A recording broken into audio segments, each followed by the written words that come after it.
Hello, and welcome back to the third episode of our Facebook Live discussions. I am Tarek, and this is Settle, Thrive, and Belong, where we focus on the newcomer's journey and discuss the challenges newcomers face. In today's sessions, we will address some of the challenges our communities are facing and talk about financial resilience. Today, I have brought you two experts to provide information on how you can be more resilient financially. Today, we mark over 15 months since the pandemic started in Canada. This pandemic has changed our lives in ways we have not thought of before. It impacted our economies, workplaces, schools, and even how we interact with our loved ones. The COVID-19 pandemic disturbed labor global market during 2020. Economies have been impacted very severely. The short-term consequences were sudden and often severe. Millions of people lost their jobs, and others rapidly adjusted to working from home and offices closed down. Many other workers were deemed essential and continued to work in hospitals and grocery stores, on garbage trucks, and in warehouses, yet under new protocols to reduce the spread of COVID-19. In Canada, unemployment rate reached record 13.7 in June 2020. Ontario alone has lost more than 1 million jobs in the first 3 months of the pandemic, and millions of people have lost their job globally. Some companies have benefited greatly and made a fortune from this pandemic. Their wealth increased even more, leaving most of us feeling that the Monopoly game that we once played as a board game has the potential to become a reality. Meanwhile, the mom and pop store, the small family-owned or independent businesses, were forced to close down, many of which can never afford to open again.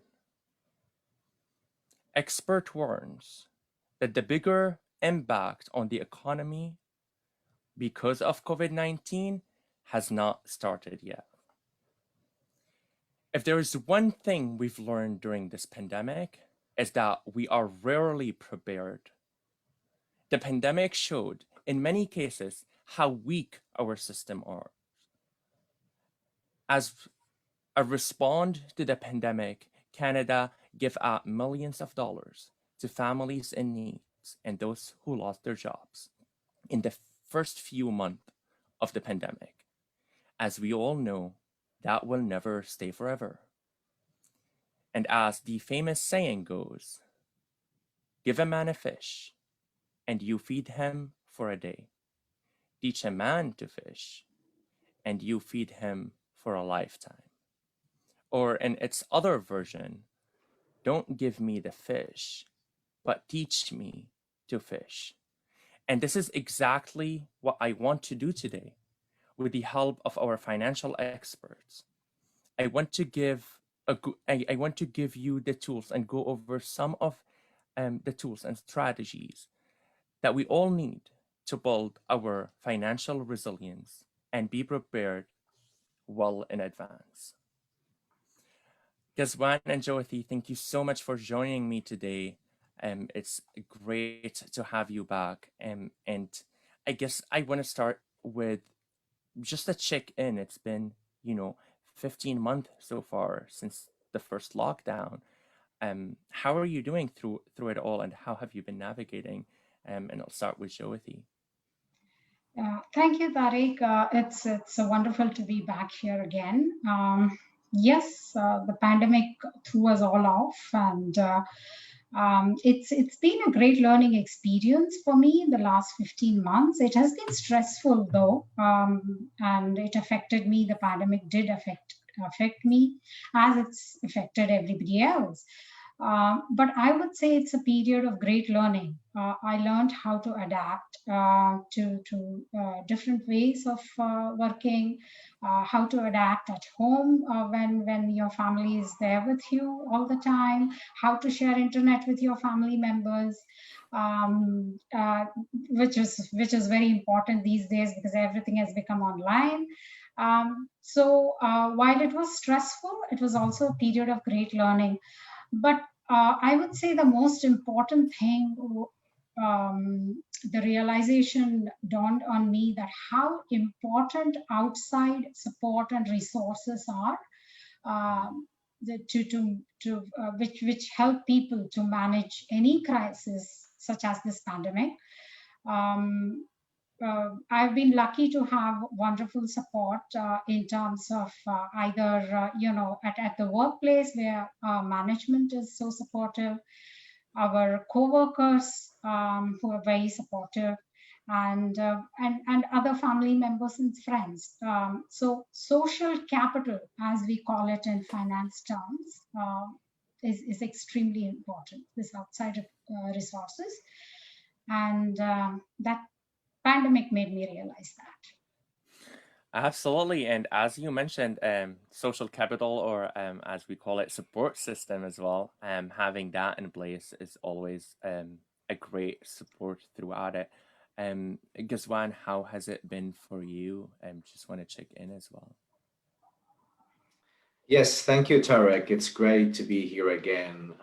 Yes, it was not easy at all. There were a lot of confusion, and I switched suddenly working from home online. So a lot of changes out of the sudden.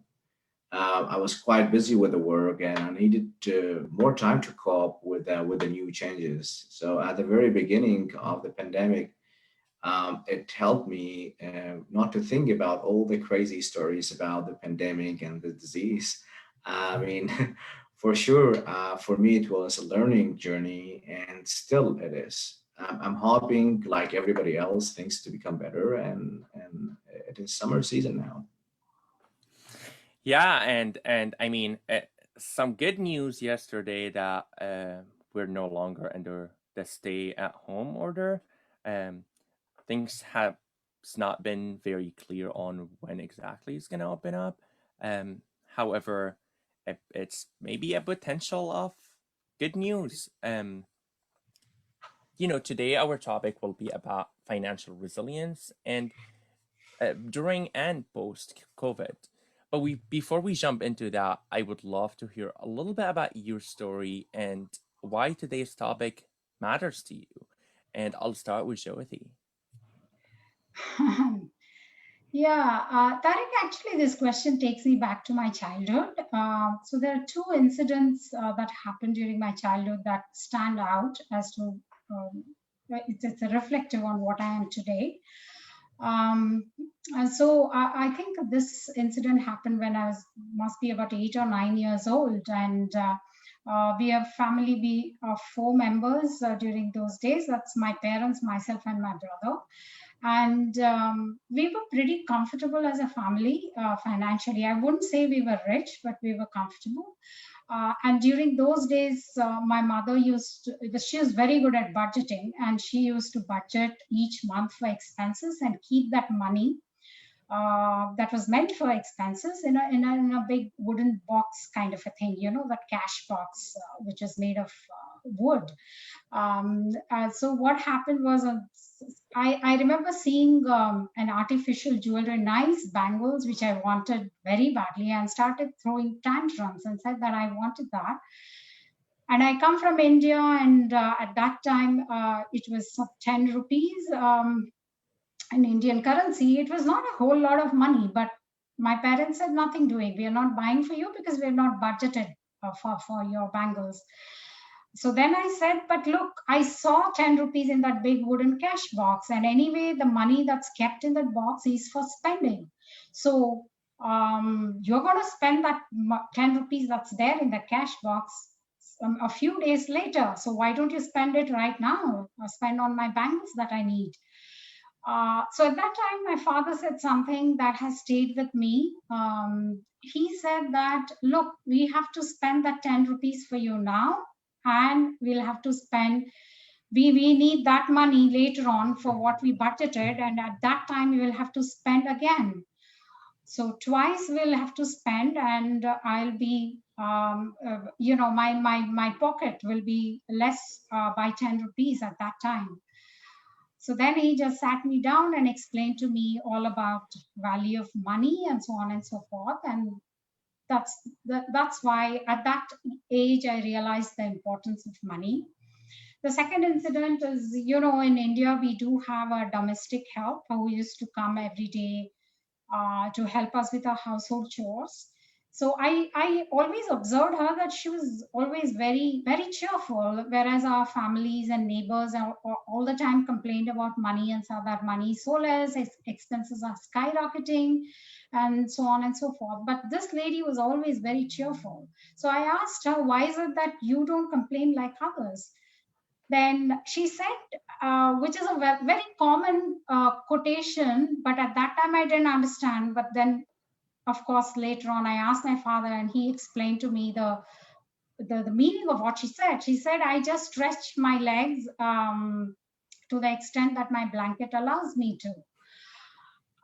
And then, of course, my father explained to me the meaning, because I was very young, about 8 or 10 years old at that time. I didn't understand what she said.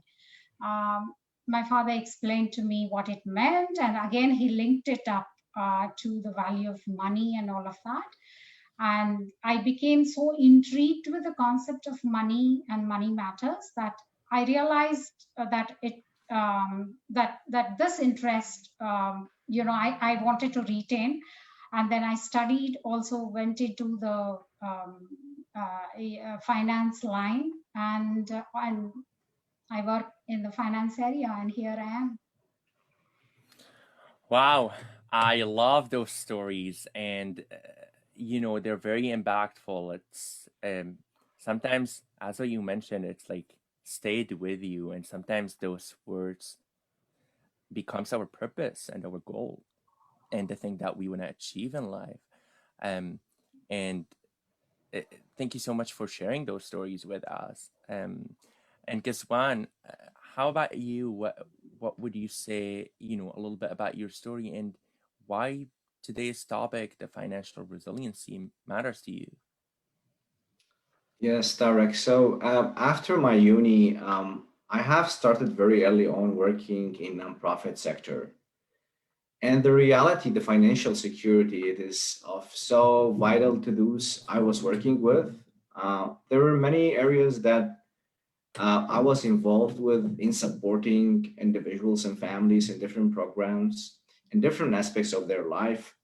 But financial aspect was always needed to support their ongoing needs meet. And securing that assisted their settlement and overall well-being and become more successful.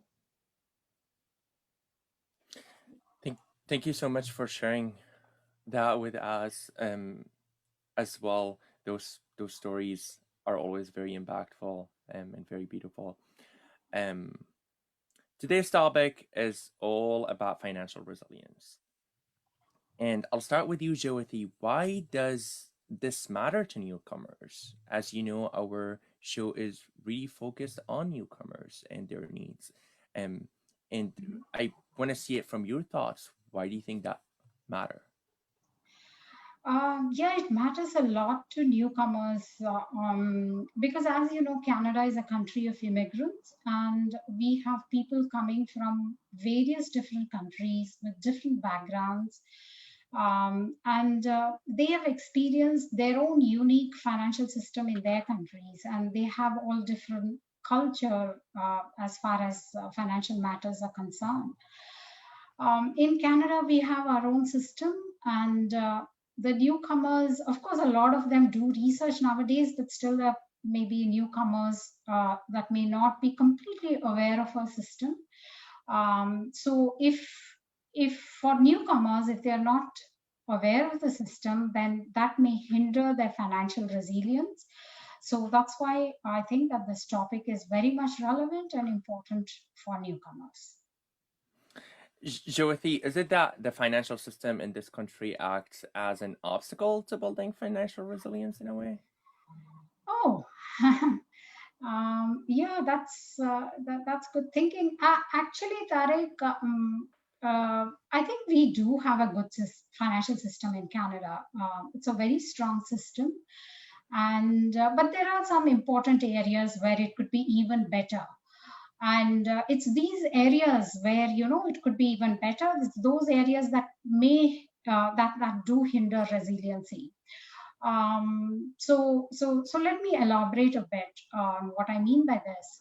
It's in order to build financial resilience, it's important to first have a good, inclusive financial system in the country. Yes, we do have a great banking system, which at least is inclusive on the face of it. We do have a very good tax system overseen by the Canada Revenue Agency, or the CRA for short.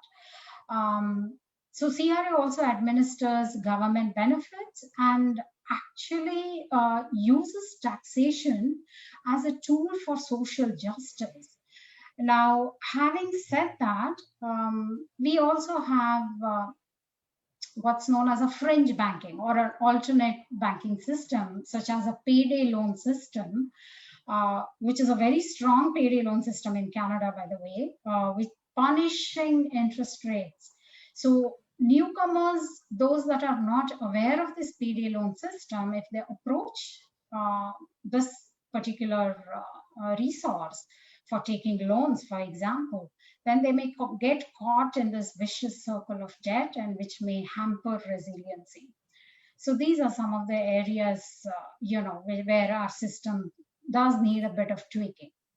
Jyothi, what is payday? Oh yeah, I should have elaborated this before. Okay, payday loan is a short-term loan which is available by all these payday loan agencies. They are not a part of this regular banking system. That's why they are also called as a fringe banking. So, or alternate banking system. So what happens is, let's say if someone wants immediate financial loan, for example, and they have some immediate financial requirements, so they can approach this payday loan agency. There are many agencies like Money Mart, Cash Money, and all of these agencies. If they approach, what happens, it's very easy to get a loan. So once you get a loan, as the name suggests, it's a very short term, but it comes at a very high cost. So they give you a loan wherein you pay it off from your next paycheck, hence the name payday loan. So in Canada, we usually get our paychecks every 2 weeks. So after 15 days, so if you borrow today, for example, then after 2 weeks, you pay it off from your next paycheck with an enormous cost. So these are some of the things which I think we, as community agency, we should inform the newcomers. Thank you, Jyothi, for bringing that up. And I want to jump quickly to Ghazwan, and I want you to elaborate a little bit more on maybe giving us an example of what's a payday look like. And I guess my question would be, do you think our banking system is inclusive and provides loans at very low interest rates to newcomers who are trying to build their financial resilience? Yes, absolutely, we need that. So if we go back to what was mentioned about the payday lenders, for example, in Ontario, according to recent guidelines, payday lenders charge $15 per $100 borrowed for every 2 weeks. Wow. So if you borrow 300, say, you will pay back 345 just after 2 weeks from your next paycheck. Just imagine what the charge will look like if you borrow more or if you delay payment. So of course, if you delay payment, um, maybe it is like common sense, so you pay interest, but there are also additional charges for that. So yes, so we need inclusive like bank systems. So we need banks to provide loans or extend line credit to such people at low interest rates. At least that will be a first small steps toward building resilience. These are insane numbers. 15% in a way, $100, $15. That's a 15%. That's more than we pay for GST. Um, Ghazwan, what about those who are on social assistance? Isn't this about helping low or almost no income individuals? Or is there some difficulty in building resilience even there? Yes, so Ontario Works, what we call it OW or ODSP, Ontario Disability System Support Program, which is these two programs under social assistance. So these are great programs. They're very helpful to such individuals to tide over the living expenses. It's not enough. There is a limit on how much assets these individuals can build, and we can see that how this aspect touch the financial resilience.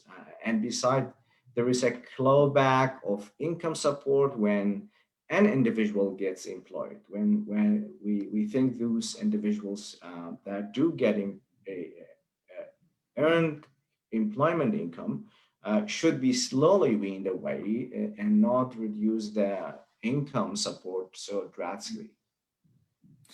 I mean, those on social assistant, I've worked with so many clients where it's near impossible to actually live off um, what that provides um, anywhere in Ontario, not to mention in the city like Toronto.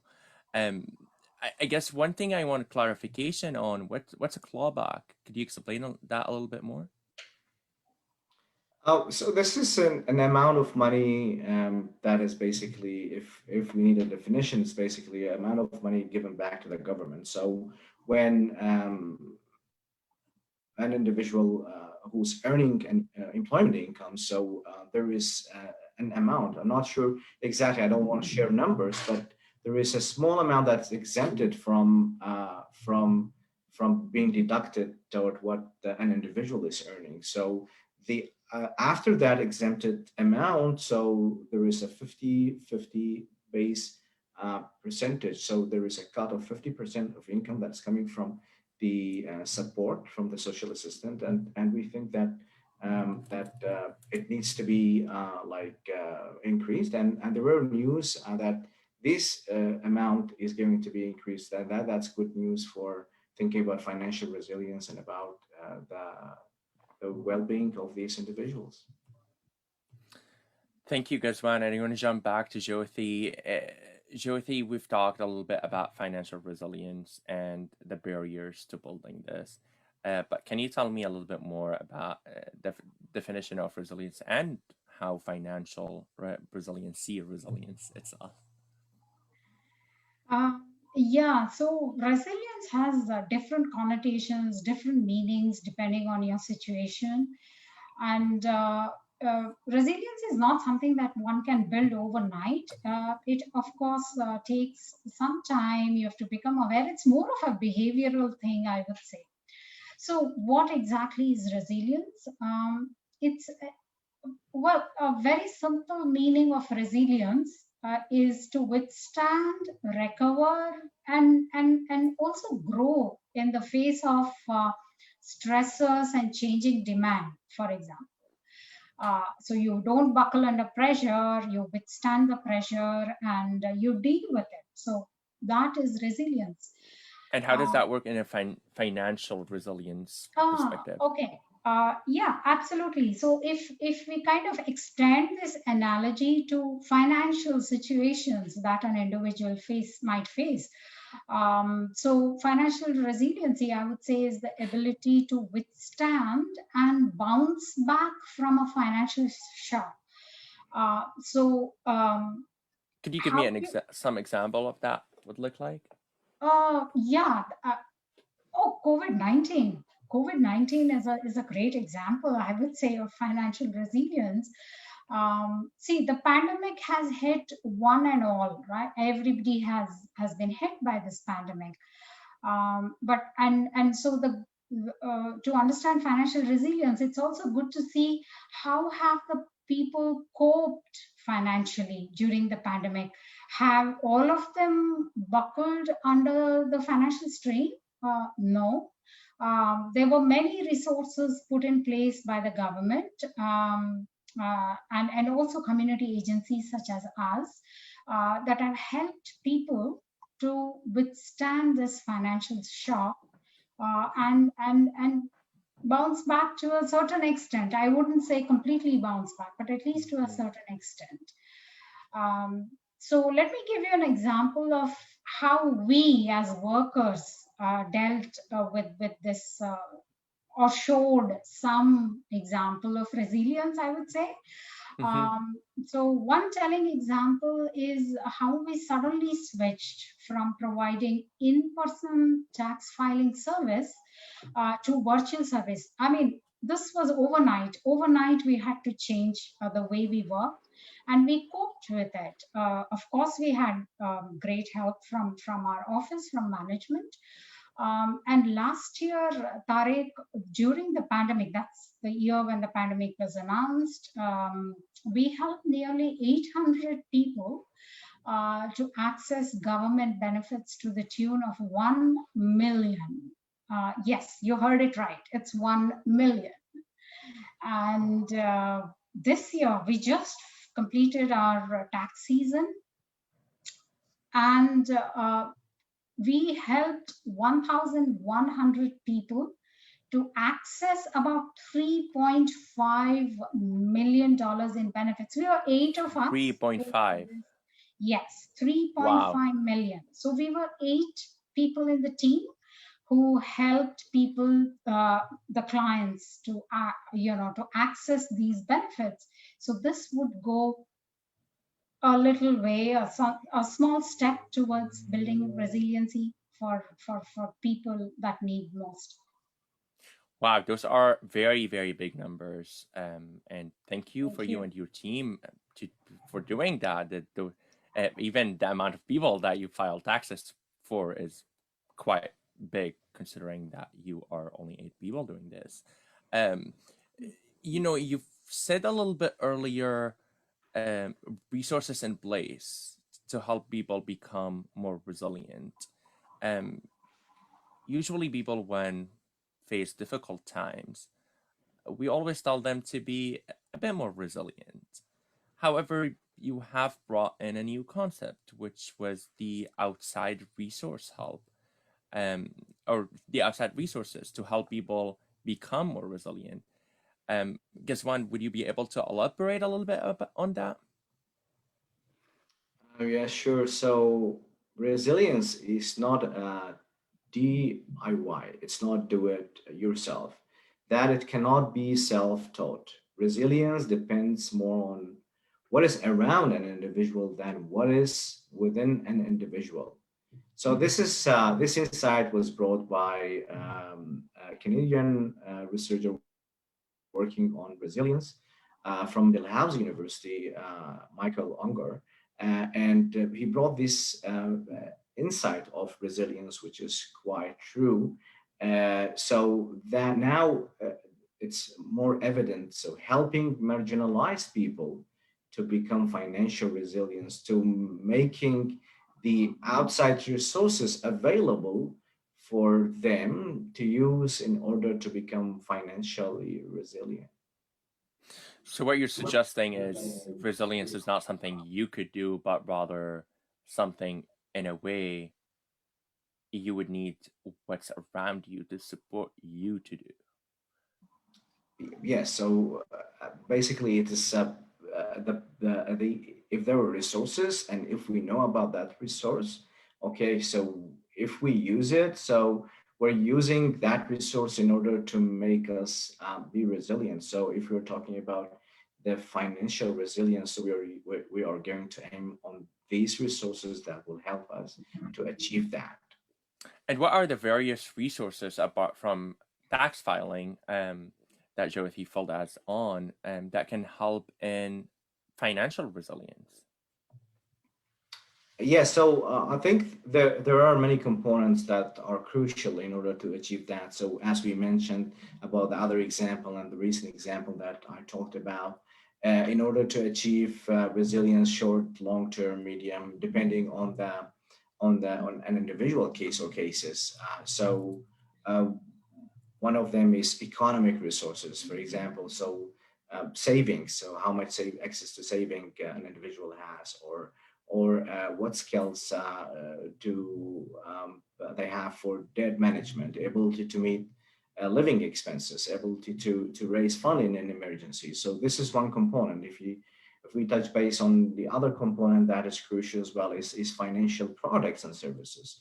So access to banks, access to different bank accounts, which bank accounts will suit an individual and the situation that's going through, access to credit and needs meet, access to insurance.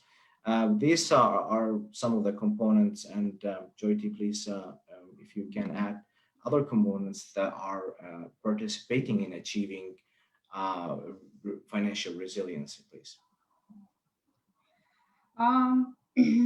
Yes, I mean, just to add to what Ghazwan has already said, that I would say I would add two more components.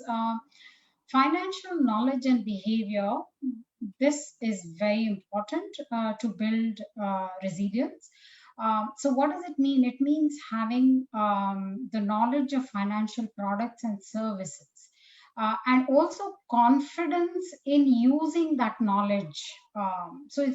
So let's say I have hypothetically all knowledge in the world about financial matters, but I'm not confident to use that particular knowledge to, let's say, build savings. As Ghazwan has already indicated, building savings is one of the important aspects of financial resilience.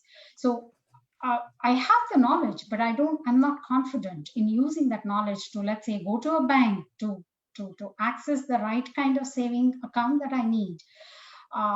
Then having all the knowledge doesn't help. So it is not only having the knowledge, but also the behavioral aspect of it is your confidence in using that knowledge.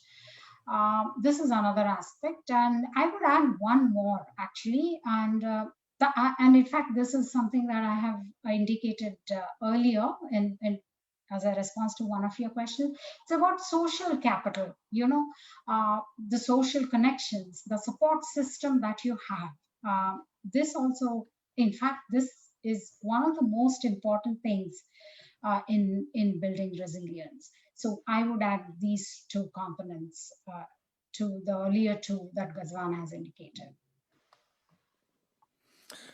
Thank you, Jyothi. And I want to jump back to Ghazwan, and you were talking about the financial knowledge and behavior. And what are the resources under financial knowledge and behavior that help people to become resilient?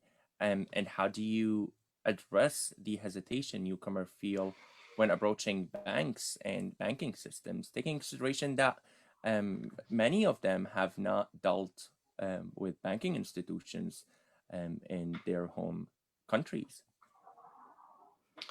Yes, Tarek.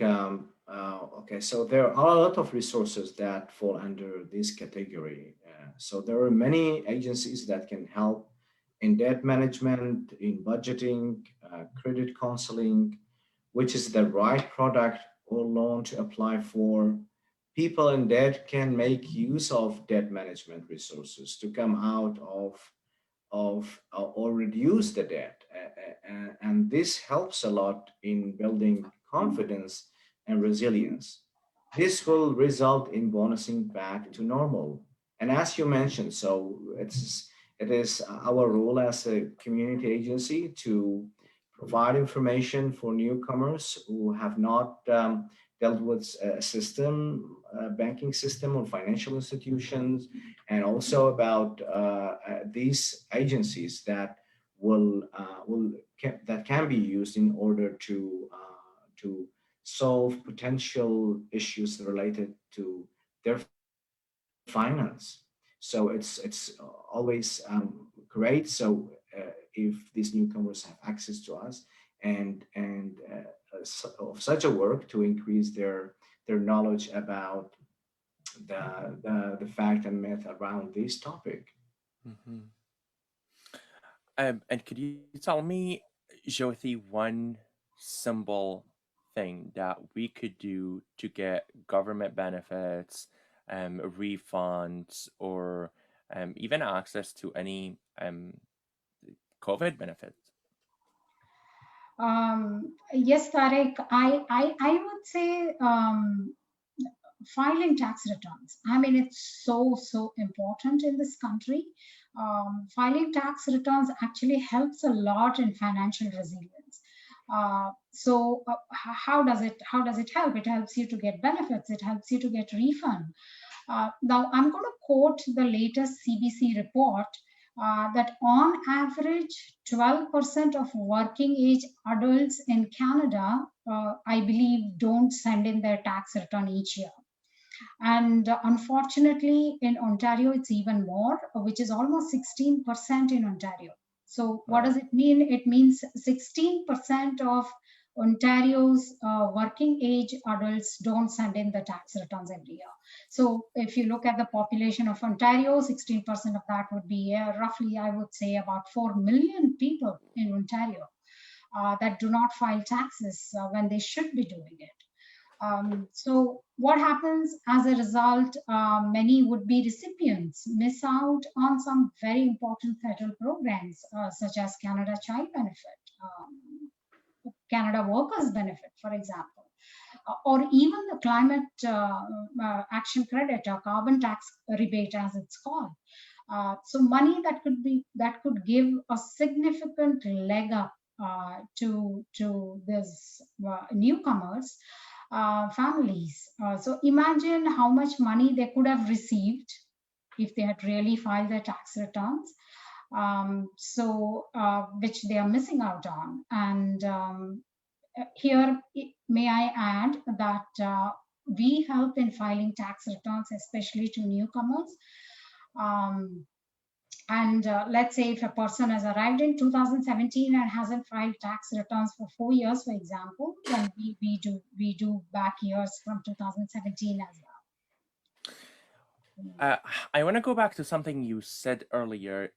I remember you said 1,100 people that you helped this year, and the returns was around $3.5 million. Mm-hmm. This is how much in benefit those 1,100 people have received. Yes, in total. Yes. In total. And you said 4 million people have not filed their taxes, roughly 4 million in Ontario alone. Yes. And if I were to do and just amplify that math, right? It's not going to be fully accurate, but it would be roughly about $1.3 trillion. And those are insanely big numbers that people, as you're saying, are missing out on. I guess let's address that, and let's address the fear that or the reasons, the barriers that making people enable or prevent people from filing their taxes. And I myself am a newcomer, and when I first came here, I had a hesitation around taxes. First, I come from a country where taxes did not exist as a system. You don't file your taxes. You don't tell the government where you're working or how much you're making. And that is one aspect that makes it very hard, confusing, and unsure on what to do. The other aspect I would say in the beginning is really worried that if I file my taxes, I'm going to have to pay money back even more. And what if I don't have that money? I mean, back home, if you owe the government money and you don't give them the money, you're going to jail. So, it's a real fear and the reality that many newcomers face and are unsure about how to deal with. So, Jyothi, how would you address that fear of not filing and or having to pay back money to the government? Well, I think I'm just going back to that response that I provided earlier about the system in Canada being really good. I would say the tax system in Canada is very good and very friendly. So newcomers need not worry about it at all. I know many of them come from different countries where they may have different experience as far as taxation is concerned. And some of the countries I have heard that there is no personal tax system at all. So people from those countries will really wonder what is this tax system is all about. So first thing I would like to tell all these newcomers that there's nothing to be worried about, nothing to be afraid of. It's a quite a friendly system. It is not a punishing system, unlike your payday loan. It's not at all a punishing system. You have to report, like for newcomers, for example, the year they arrived, you have to mention the date of arrival in your tax return, and also the income you earned in that year in your home country up to the date of arrival in Canada. Now, why do these newcomers have to report this income? I understand, Tarek, they are really hesitant. That's true, because I've experienced many newcomers hesitancy in telling me that income that they earn back. They ask me, why is it that we have to report? The reason is so that the government can calculate exactly the benefits to give it to you. So it is not to again, levy taxes on you. It is not to come behind these newcomers. It is just to calculate the exact amount of benefits that these newcomers can receive. So this hesitancy on the part of newcomers, I can understand. I was there not too long ago myself, and I know the feeling. But as I said, it's as a community agency workers, it's our responsibility to kind of inform the newcomers about our system, tell them about our friendly system and the reason why they need to report all this income. So I think that helps a lot. Jyothi, what do you think is, I mean, the fear is real, right? And especially for low-income family, we know if newcomers come here, they may not speak the language, have barriers to employment, which we've covered last session, are facing so many difficulties and barriers, and they are in disadvantaged positions, especially financially. So I guess in what if they have that fear, of which I had before? I didn't really earn much money yet. If I file my taxes and I have to pay more money now, where am I gonna get those money from? Are there support for people who may have to pay back but don't have the money? And how would you address the fear of earning low income or being a low income and having to pay back money? Yes, indeed. We, as I said, in Canada, the CRA is definitely do not take that punishing attitude. So if someone has to pay back owe taxes to the government, then there is they can definitely call up the CRA, explain the situation to them, and they can set up a payment plan. CRA does allow a payment plan for those who are unable to pay. So that's one of the ways in which they can reduce, their tension if they owe taxes to the government. Then another point that I want to tell here is that those who have completed 1 year of employment, they can contribute to what is known as registered retirement savings plan. So This is completely tax deductible in the sense that, of course, there is a cap of how much you can invest in RRSP, but you can do, but this you can do only after 1 year of employment. Yeah. So once you invest in that, you can deduct dollar for dollar from your taxable income. So this is one way to reduce the taxable income, and you will end up paying very, very less tax or no tax at all. So these are some of the ways to reduce taxes. I guess what I'm hearing is that if you're earning low income or don't have as much coming in, the likelihood of you receiving benefits is higher than the likelihood of you paying back, and that's why you see the system kind of in benefit of lower income. Is that correct? Did I get that right? Absolutely. In Canada, the benefits is, it's called income tested. So which means it depends on the family income. So lower the family income, higher the benefits, and vice versa. So that's another reason for low income families to file their tax returns, because they can really get good benefits. Yeah. All right. And you said CRA, which is Canada Revenue Agency, the agency that oversees taxes, would also do a payment plan, or you could work somehow a deal with them on how you could pay back if it happened that you own money to the government. And do you guys or your team help with facilitating those conversations if needed? If there's language barriers or if there's unfamiliarity with the systems for those newcomers. Is that something you do? Yes, we do help the clients to get in touch with CRA if there's some language barrier. As we are called the Community Volunteers Income Tax Pro. We are a part of that program. So where we are allowed to speak to the CRA agent. Of course, it is going to be a three-way call. If you don't represent the client has to be present during the conversation. So it can be a three-way call, because due to COVID, there are no in-person services now. So it's got to be a three-way call, and we can help him to translate what the client is saying. After he identifies himself to the CRA agent, we can definitely pitch in for translation and help the client to secure the payment plan.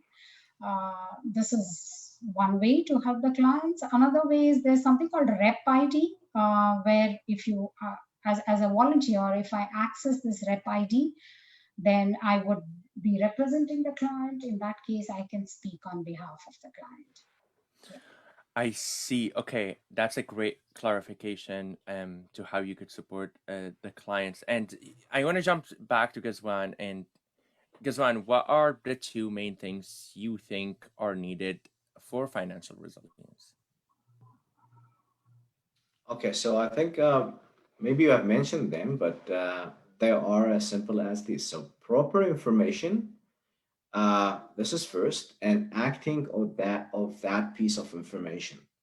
So if I can give you an example about that, so to clarify, so providing the information to newcomers about tax return, tax system, and then help them to act on that information. So we provide free filing tax service for them. So, and we increase their knowledge about the system and main changes for each filing season, if applicable. Wow. So what you're saying is it really is about that educational piece and what would you do with that education, and that's something that your team actually offers to newcomer, and you said for free, right?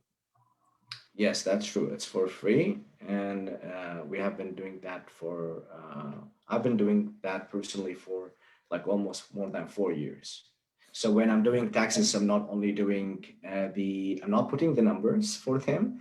I'm not collecting their information. It's like a session where we work together to finalize the file, but we also go through all the different steps. So they are better off understanding the system and better what's going on, all this calculation. So they are in better position to plan for their financial needs and how they can react on a piece of information and use that piece of information in order to support them financially.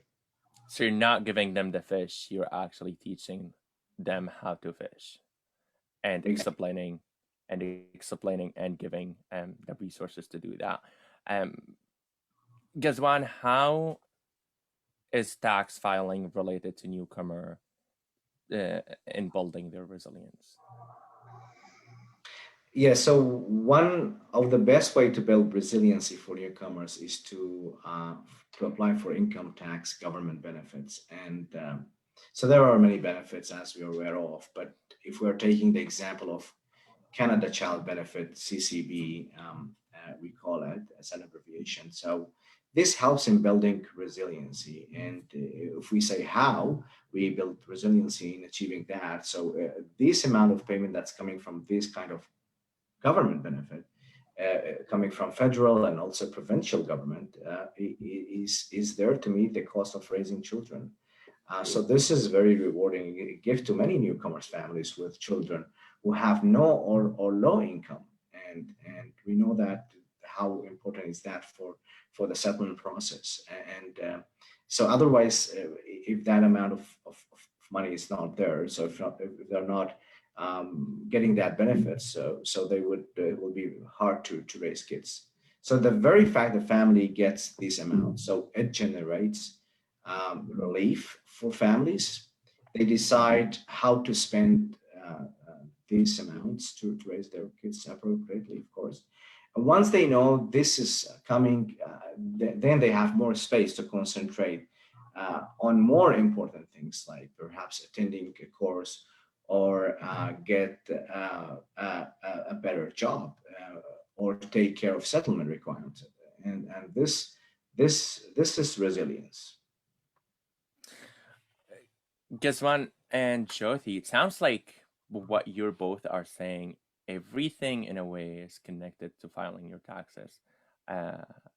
Unless you file your taxes, most benefits, or you won't be able to access most benefits. Am I getting that the right way? I mean, it's just, if we think about the four components that we mentioned about how to achieve resilience, so it is really one cornerstone of that to achieve financial resilience is about filing the taxes.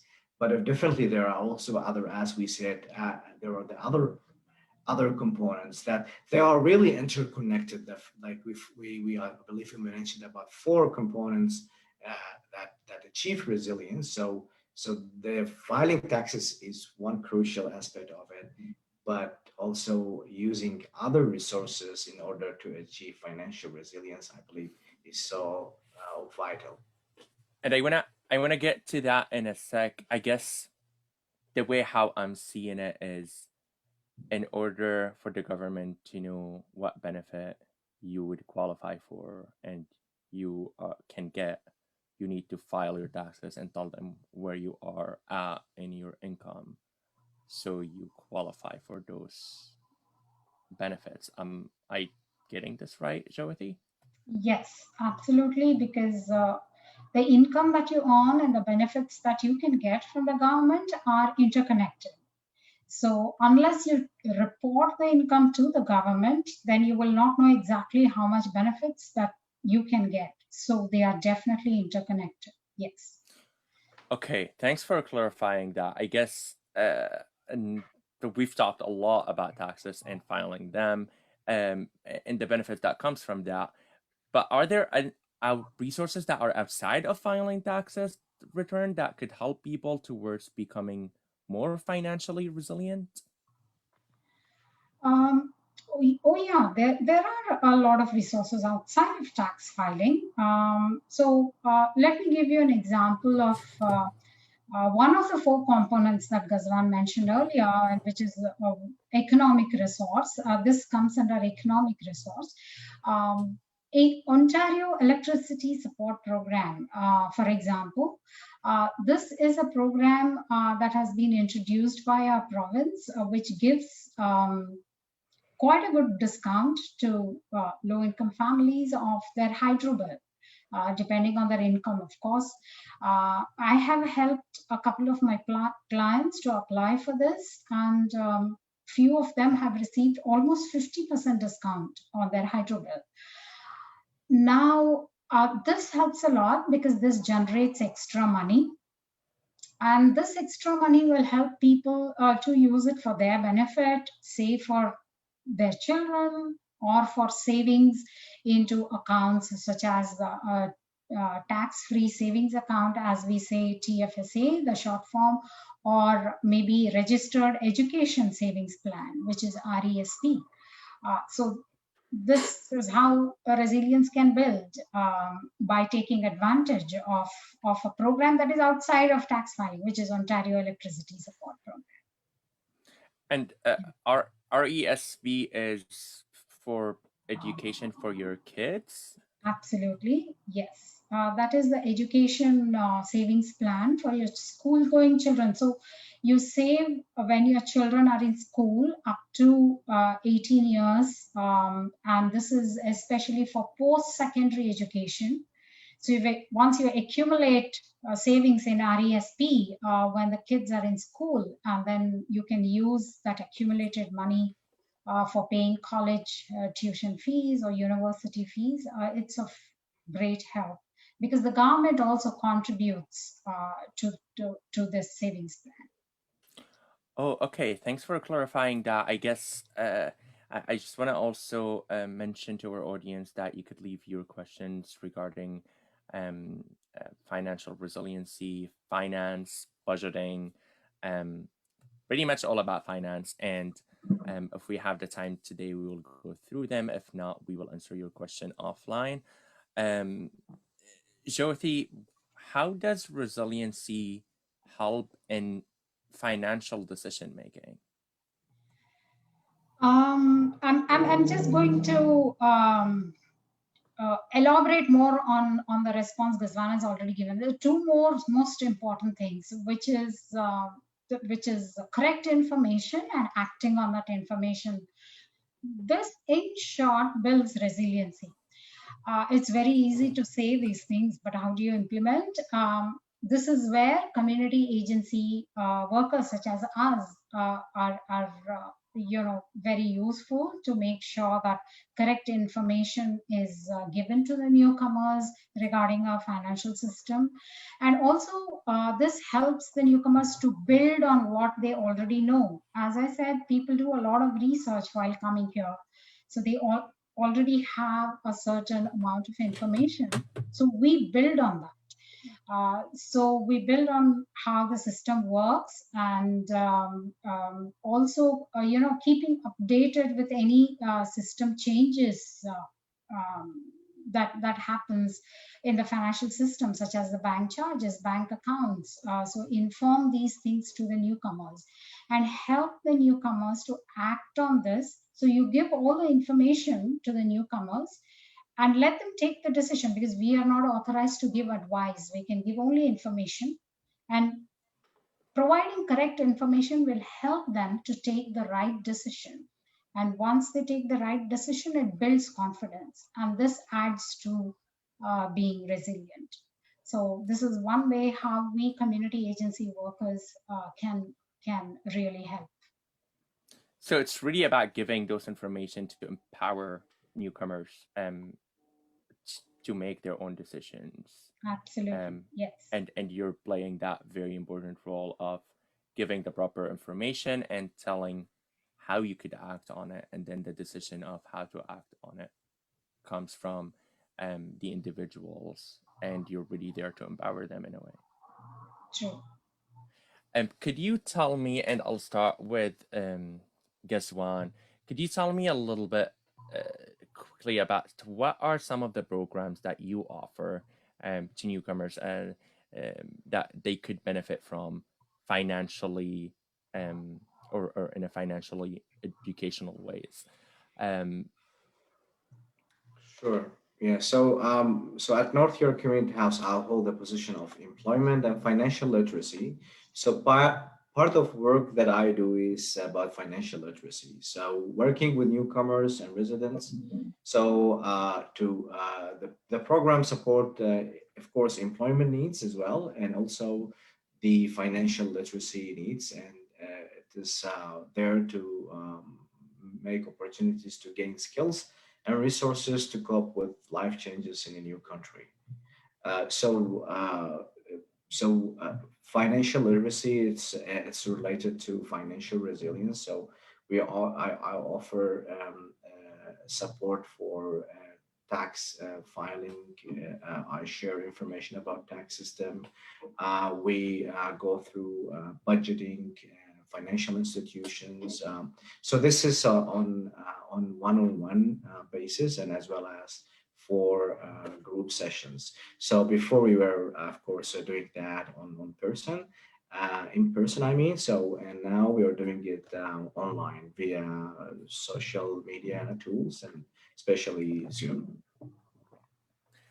Thank you, Ghazwan. And Jyothi, could you tell me a little bit about what you do and some of the programs that you offer? Yes, so I work as a lead staff of a financial empowerment program at North York Community House, and uh, we, uh, we have a team of about 5 to 6 members. So what we do is we offer a lot of workshops.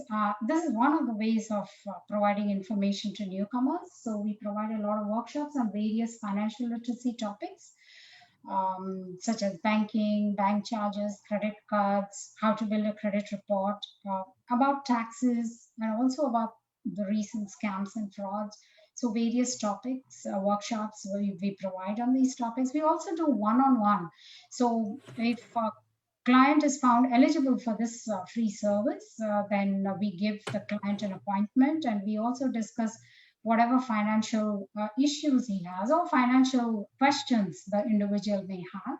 So we also do it on an appointment basis, on a one-on-one. And of course, as you know, we are 8-member team that file tax returns for various people. So this is a free tax filing service that we provide. So these are the 3 different programs that we do at North York Community House. Thank you so much, Jyothi and Ghazwan, for joining me today. Our time is up, but I do want to give you the floor, Jyothi. I am aware that you have an entire team who have contributed to today's sessions, and I want to make sure that I want to acknowledge the work they did. Could you tell me a little bit about that? Yes, Tarek, as I said, financial literacy team, we are 8 members, different members that contribute to filing tax returns, but we have a core team of 4 members. So it's Ghazwan and I, and we have 2 other members, that's Ying and Lee, who have worked behind the scenes, behind the screen, and have contributed a lot for today's program. And perhaps they may be typing responses to audience questions as we speak now. So I want to acknowledge that both Lee and Ying have contributed a lot to this program as well. Thank you so much. And I do want to mention that we offer services in different languages. Ghazwan offers services in Arabic and English. And Jyothi, what other languages are there in specifically the workshop and the financial aspect? Yes, we haven't. Of course, we offer workshops in English, but then we can also offer workshops in Urdu and Hindi if required. So, but one-on-one, I have offered in Hindi and Urdu as well. All right, thanks for clarifying that. I want to mention to our audience that if you do need or want to get in touch with Ghazwan or Jyothi, please do so. Reach out to us through our Facebook page, through the chat, through comments, through our website, nych.ca. Our today's sessions has come to an end, but I am excited to see you in the next session. And until then, please stay safe. Thank you, Tarek. Thank you.